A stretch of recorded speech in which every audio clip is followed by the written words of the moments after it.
Plane ક્રેશની ઘટનામાં આણંદ જિલ્લાના 33 લોકોએ જીવ ગુમાવ્યો હતો।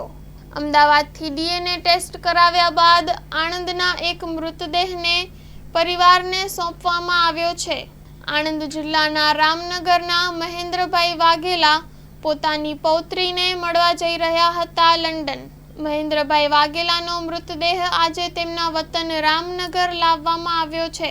મોટી સંખ્યામાં સગા સંબંધીઓની સાથે અનેક લોકો મહેન્દ્રભાઈ વાઘેલાની અંતિમ યાત્રામાં જોડાયા હતા। અંતિમ સંસ્કાર બાદ ધારાસભ્ય અમિત ચાવડાએ આપી પ્રતિક્રિયા। Story report by Nandlal Bhanushali, Ahmedabad. ગુજરાતમાં અમદાવાદમાં જે રીતે ગોઝારી દુર્ઘટના બનીને પ્લેન ક્રેશ થયું, લગભગ 200 કરતાં વધારે લોકોના જીવ ગયા।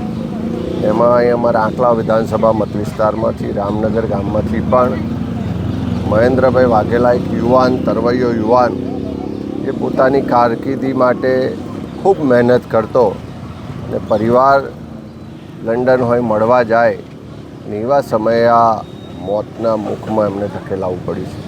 અને આજે એમનો પાર્થિવ દેહ અહીંયા ગામમાં લાવવામાં આવ્યો છે। બધાએ ખૂબ દુઃખ સાથે, ગમ સાથે શ્રદ્ધાંજલિ પણ પાઠવી છે।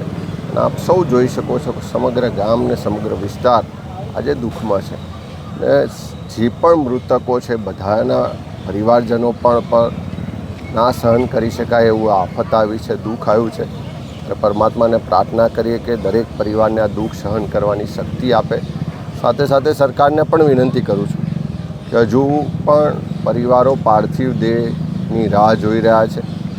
લાંબો સમય થયો છે ત્યારે ડીએનએ મેચિંગની ને બાકીની જે પ્રક્રિયા છે એ ઝડપી કરવામાં આવે। સાથે સાથે અનેક યાત્રીઓ એવા પણ હતા કે જેની આર્થિક સ્થિતિ એટલી સદ્ધર નહોતી।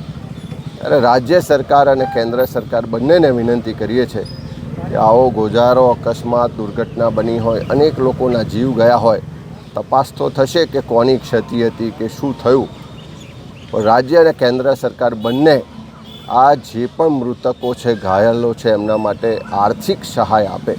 આર્થિક સહાયથી જે જીવ ગયો છે, જે પરિવારનો સભ્ય ગયો છે, ક્યારે પાછો નહીં મેળવી શકાય, પણ પરિવારને મદદ મળશે, થોડી રાહત મળશે।